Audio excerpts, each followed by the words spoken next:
Hello everyone, welcome to today's news charter. The basic aim of this news charter series is to save the time of the students. Anyways, for the examination, you will have to study the newspaper on your own, but you need to know which topics you should concentrate, how to analyze a certain news, and this is where we will help you. So I will provide you the basic idea of how to analyze the news from the examination point of view and which are all the important topics that were discussed in the news on a daily basis. So these were the important topics which were there in the newspaper today. We'll start with the first one, that is Pradhan Mantri Vishwakarma scheme. For this year, in mains examination specifically, the PM Vishwakarma scheme is going to be very important. Either you will get a question on MSMEs or you might get a question on how to have inclusive development by including more people in the formal financial sector. So PM Vishwakarma scheme has been given too much importance by the government. So we will also need to study about it in a very good way. First thing, the major reason behind the PM Vishwakarma scheme was to uplift the traditional artisanal and craftsperson, especially during when the COVID happened. A lot of traditional artisans, craftspeople lost their job. So this is why PM Vishwakarma scheme was brought in. It is a central sector scheme and it is given by the Ministry of MSME. So central sector scheme is important because if it is a central sector scheme, the entire funding will be given by the central government itself. PM Vishwakarma certificate will be provided for the traditional artisans and craftspeople. They will be also provided with an ID card. And those people who have this ID card will be eligible for collateral-free loan. So this is the major reason why the MSME sectors or traditional artisans are not able to get good amount of support from the government because they are not able to get loans in the bank. If they are applying for a loan, the bank will ask for collateral. So this scheme tries to overcome this problem. Collateral-free loan will be provided for around 1 lakh in the first transaction. In the second transaction, 2 lakhs will be provided. And the entire loan will be provided at a concessional interest rate of 5%. So these facts are very important for prelims. In prelims, you will get a question which have a lot of facts. So if they are asking a question on a particular scheme, first thing they will ask whether it is a central sector or centrally supported scheme, which ministry it has, which ministry is implementing it, and the basic details like how much loan is given, what percentage of interest rate, these kind of things. Total budget allocated is 13,000 crore and it will be functional for the next 4 years. So not just for 1 year, for 4 years. Stipend will be provided at 500 rupees for skill training. So the most important point here is even skilling is taken care of. Skill training will be given for that 500 rupees stipend will be given 15,000 grant for the purchase of modern tools. So these are all the benefits provided for the PM Vishwakarma scheme. How many trades are covered here? Total number of trades covered are 18 and it is implemented in both rural and urban. These kind of points you should know because these are very confusing. They might give a statement it is implemented only in rural and most of the people will think that it is about traditional artisans. So it will be in rural only, but it is both in rural and urban areas. Article 370 abrogation is very important, but the chances of getting a question on Article 370 is very less. The reason being, the Article 370 abrogation happened in 2019. Now it is 2023, and you will be attending the exam in 2024. Apart from that, all the things that had to be done were already done. Now the judiciary just gave a go. That's all. The judiciary said that whatever was done, it was lawful, it was constitutional. So you just need to know certain things from mains examination point of view. One thing, you need to study about federalism. You need to study very well about center-state relationship. You need to study about important committees such as Sarkaria Commission, Rajamanar Committee, Punchi Committee. These kind of committees and their recommendations should be studied, because in mains you will not get a direct question. Questions are going to be indirect, but you will get a question on federalism or special status of other states. So even now, Article 371 is there. Article 371 is giving a lot of special status to certain states. So you need to study about that. Take it as your homework. Study about it very well. Take small notes also. You can just refer to the Lakshmikant book. That will be enough. So just basic details about this case I will give you. Uh, Article 370 was there earlier. Article 370 was giving a special status to Jammu and Kashmir. According to Article 370, the Jammu and Kashmir can have their own constitution. They have their own constitutional assembly. Whatever laws and regulations were passed in the Indian Parliament will not be immediately applicable to the Jammu and Kashmir. The Jammu and Kashmir Assembly had to ratify it. So this is how it was. But in 2019, this was completely removed.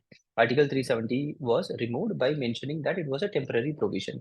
So people filed a case by asking that how the government can remove it, because if Article 370 had to be removed, it should be done by the Constituent Assembly of the Jammu and Kashmir. But the government said that the Constituent Assembly of Jammu and Kashmir was already dissolved.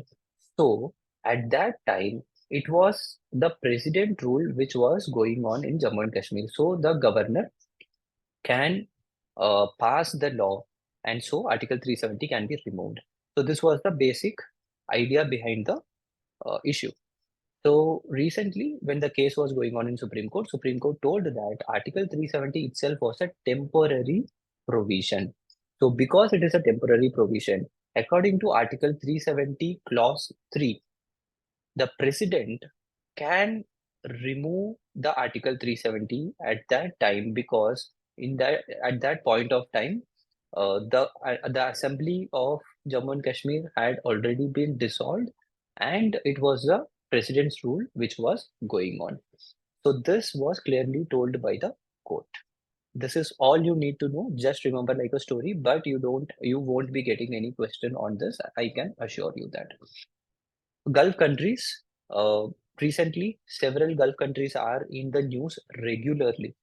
So you as a civil services aspirant need to know about the geography of these countries.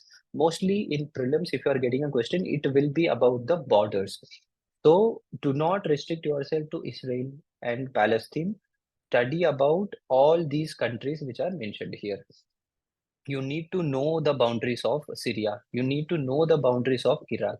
You need to know the boundaries of Jordan, Saudi Arabia, Oman, Yemen. All these countries are in several number of conflicts. Lebanon, Egypt, Sudan, Somalia, all these countries.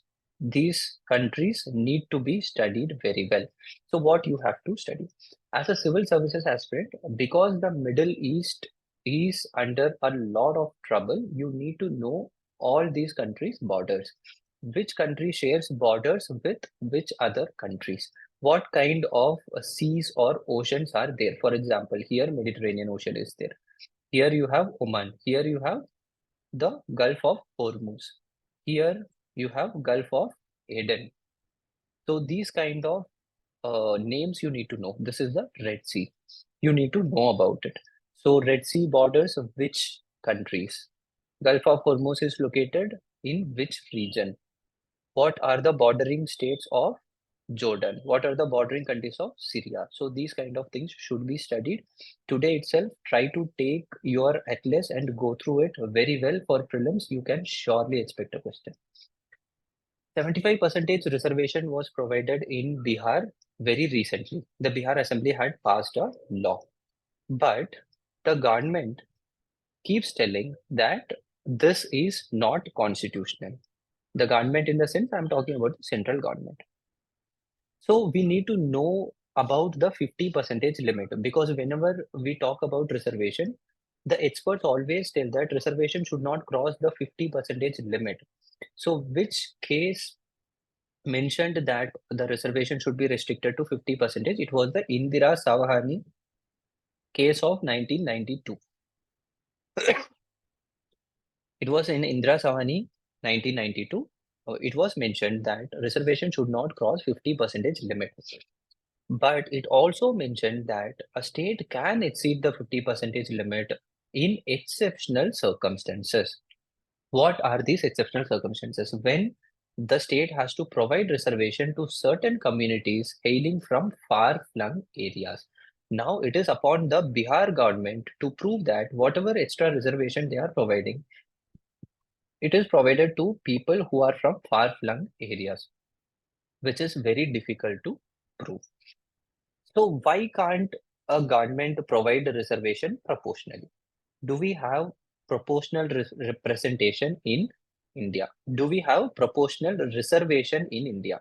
This is a point with which a very good mains question can be formed. Does India follow proportional reservation? India does not follow proportional reservation. India follow only adequate reservation or adequate representation in jobs. That means if, for example, in a state around 35 to 40% scheduled caste is there, it doesn't mean the state have to provide 35 to 40% reservation. They just have to provide reservation to such an extent that adequate representation of the scheduled caste will be there, not proportional representation. So this point is very important. You should note this in your for your mains examination specifically. If they are asking a question related to reservation, this point can be mentioned. It is very important. So having said that, let's move to the next topic. Some important points from mains examination perspective. There was news regarding Article 356 also. So just basic idea you need to know from both prelims and mains examination point of view. This topic is very important. What exactly is Article 356? Article 356 talks about the president rule that can be implemented in a state. So there are two kinds of situations in which the president's rule can be implemented. If a president, if the president of the country receives a report from the governor of a state telling that the constitutional machinery of the state is under threat, the president's rule can be implemented. Other than that, if a state failed to comply with any of the direction given by the union government, in which the union government have power, for example, union government have the power to direct the states on union list matters. If the state fails to implement them, in these two cases, Article 356 can be implemented. So what are the provisions? President rule can be implemented for 6 months, and then it can be extended for a period of 3 years. And here parliamentary approval is important. It is required. Without parliamentary approval, we cannot take it forward. So for every 6 months, they have to provide parliamentary approval. For every 6 months, parliament has to approve and then the extension can happen. So the governor will carry forward the administration of the state in the name of the president. The president can also mention that the parliament will take care of all the legislative matters of the state. Mains question of the day. Explain the major issues related to internal security in the Union territory of Jammu and Kashmir, and then suggest measures to overcome these issues. Two parts are there. One, it asks what are the major issues. Second, it asks you the measures to overcome it. It's a 15-mark question. So you will write an introduction about the present status of Jammu and Kashmir or the internal security issues of Jammu and Kashmir. First, you will give a subheading, major issues related to internal security in Jammu and Kashmir. What are the major issues? You can write about terrorism. You can write about law and order. You can write about the lack of communication between the government and the people. You can write about lack of representation. You can write about the problems between the communities, between the minority community and majority community in Jammu and Kashmir. You can write about the cross-border insurgency. So these are all the major issues. What measures that has to be taken care? So here you have to give certain measures which the government has not done yet. So you can talk about people's developing the idea of a country within the people. You can talk about communication, you can talk about infrastructure, you can talk about information and communication technology, more employment, MSMEs, women empowerment, whatever you want, you can tell, just write it in a structured format. And then you can conclude your answer. There was one particular term which was given in today's newspaper. This can be asked in the prelims examination. What is asymmetric federalism? Asymmetric federalism is a concept which comes into play when in a country which has multiple number of states, but certain states are given some special status than other states. It is called as asymmetric federalism. So the concept of asymmetric federalism is very simple. In a country, if number of states are there, but all states are not treated equally, and certain states are treated in a very different way, then it is called as asymmetric federalism. The very good example is the erstwhile Jammu and Kashmir, which was having a separate constitution, which was having certain provisions which were not there in other states. So that's all for today. All the best. Study well. We'll meet tomorrow.